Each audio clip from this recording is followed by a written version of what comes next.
Good morning dear students. In this video we are going to learn how to calculate rank correlation. Its other name is Spearman's rank correlation. See, there are three types of problems in rank method. इस method में हमें तीन तरह के problems देखने को मिलते हैं.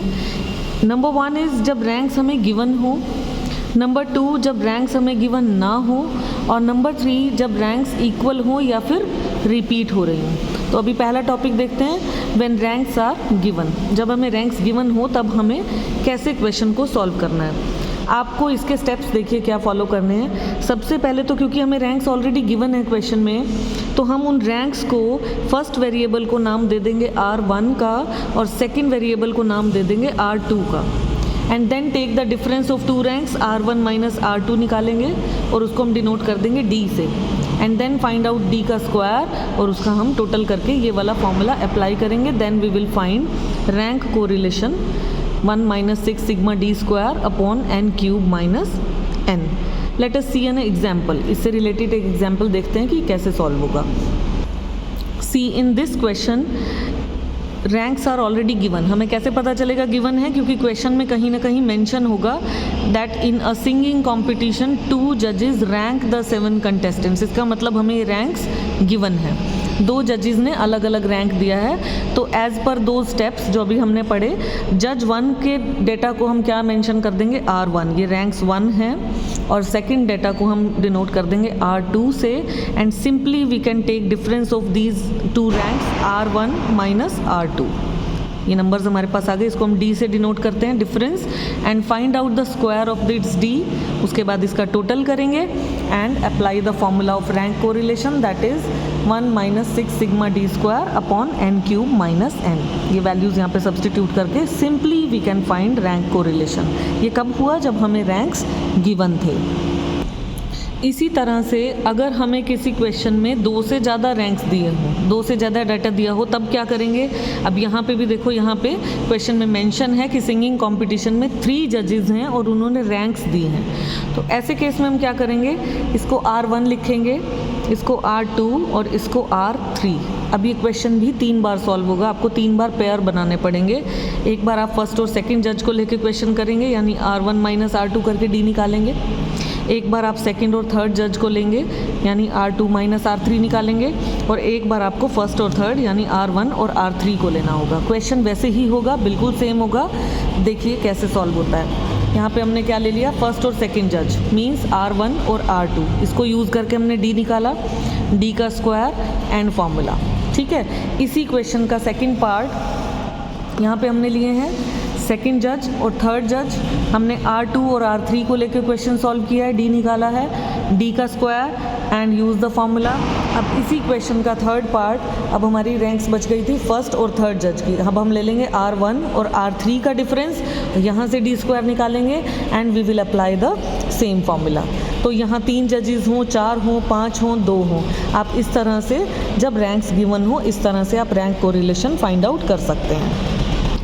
The next type of problem is when ranks are not given. अब क्या करें जब क्वेश्चन में रैंक्स गिवन ना हो? कैसे पता चलेगा रैंक्स गिवन नहीं है? जैसे ये एग्जांपल देखिए, calculate rank correlation between marks assigned to 10 students. ये मार्क्स दिए हुए हैं, यहाँ पे कहीं नहीं लिखा कि जजेस ने रैंक दिया. यहाँ मार्क्स दिए हुए हैं जज A ने और जज B ने.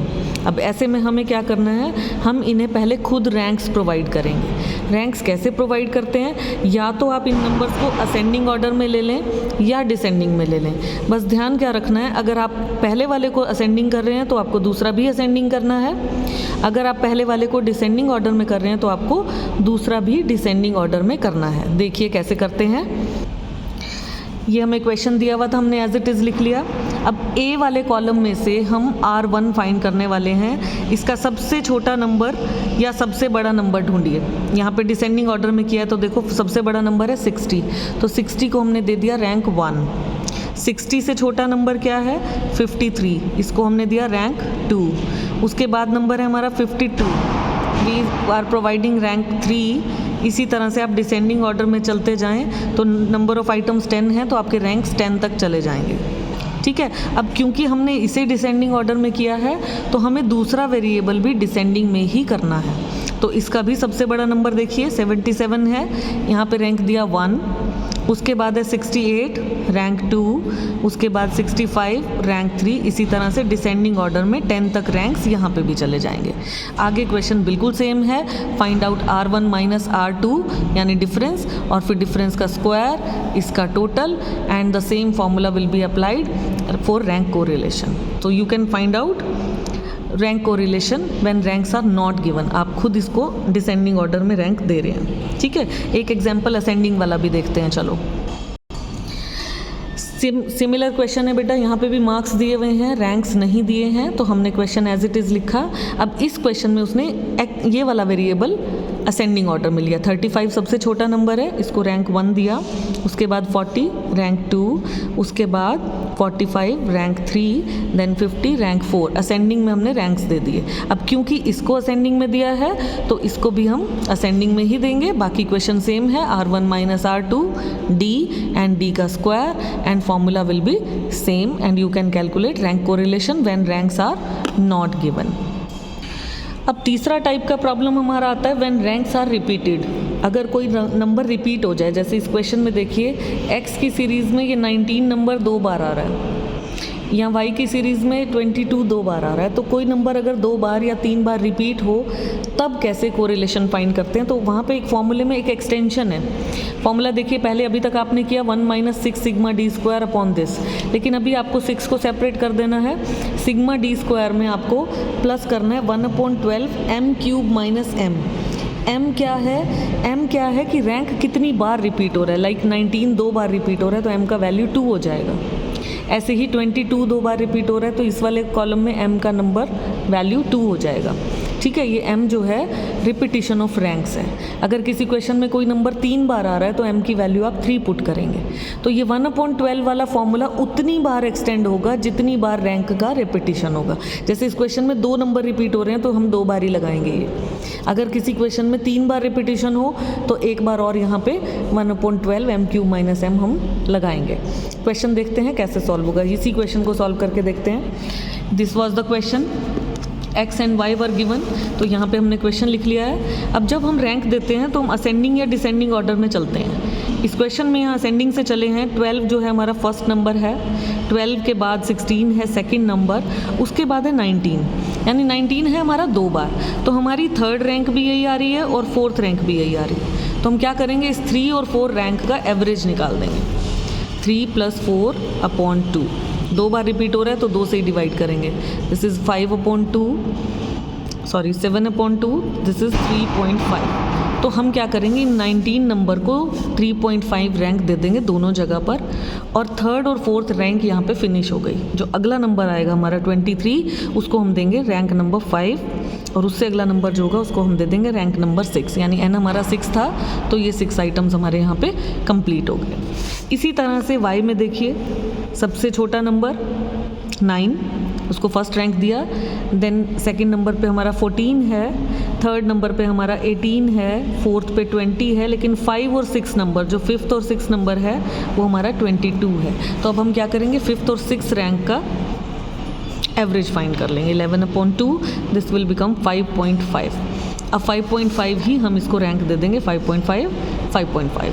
लेकिन अब 6, क्योंकि 5 और 6 इसी में कवर हो गया तो फिफ्थ रैंक और 6th रैंक यहाँ पे फिनिश हो गई, ठीक है। अब हमारे पास आ गया R1 R2, तो यहाँ से हम सेम पहले की तरह डिफरेंस निकालेंगे, डिफरेंस का स्क्वायर करेंगे, लेकिन फॉर्मूला हमारा थोड़ा एक्सटेंडेड है तो यहाँ पे कैसे वैल्यू पुट करना है, सिग्मा डी स्क्वायर यहाँ से लेंगे। m क्या है, नंबर कितनी बार रिपीट हुआ, 19 2 बार रिपीट हुआ, तो यहाँ m की वैल्यू 2 पुट करेंगे, 2 का क्यूब -2। ये क्यूब जो है फॉर्मूला में है, नंबर आपको m की वैल्यू यहाँ से लेनी है।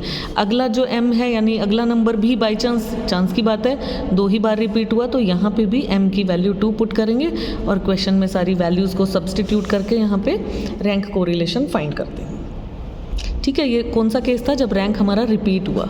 एक और क्वेश्चन देखते हैं ऐसा ही, यहाँ पे रैंक 3 बार रिपीट हो रहा है। देखो, ये x की सीरीज़ दी है हमें यहाँ पे, ये हमें y का सीरीज़ दिया है। तो हमने क्या किया, सबसे बड़ा नंबर लिया, डिसेंडिंग ऑर्डर में चले इसमें। 75 is first number, then 73 is second number, but third and fourth rank is repeated, तो वही 3 और 4 का एवरेज 3.5। उसके बाद fifth rank, 6th rank, 7th rank, 8th rank. इसी तरह से R2 में देखिए, सबसे बड़ा नंबर है 28, इसको रैंक 1 दिया। उसके बाद second number is 20, third number is 16, but 4, 5, 6 3 bar repeat हो गया 13, तो 4, 5, 6 fourth rank, fifth rank and six rank. इसको 3 से डिवाइड, क्योंकि 3 नंबर हो गए तो एवरेज के लिए हमें यहाँ पे 3 से डिवाइड करना है। 6 and 5 11 + 4 15/3, तो ये आ गया 5। तो हम ये तीनों नंबर्स को, तीनों 13 को हम क्या रैंक देने वाले हैं? 5 5 5 5। लेकिन रैंक कौन सा फिनिश हो गया? फोर्थ रैंक गई, फिफ्थ रैंक गई, सिक्स्थ रैंक गई। तो अगला नंबर जो हमें लिखना है 7th रैंक लिखना है और फिर 8th रैंक लिखना है, और हमारा टोटल भी 8 था यहाँ पे। तो R1 - R2 D का स्क्वायर। अब M की वैल्यू क्या होगी? पहला M की वैल्यू होगी 2, क्योंकि यहाँ 72 2 बार रिपीट हुआ था, और दूसरे M की वैल्यू होगी 3, क्योंकि यहाँ पे 13 3 बार रिपीट हुआ है। देखिए फॉर्मूला में एक बार M की वैल्यू 2 पुट की गई है, क्योंकि 72 जो है 2 बार रिपीट हुआ था, और एक बार M की वैल्यू 3 डाली है, क्योंकि जो 13 था वो 3 बार रिपीट हुआ है। तो यहाँ पे सारी वैल्यू सब्सटीट्यूट करके, कैलकुलेट करके आप रैंक कोरिलेशन फाइंड आउट कर लेंगे। I hope this topic will be clear after this video. Thank you, have a nice day.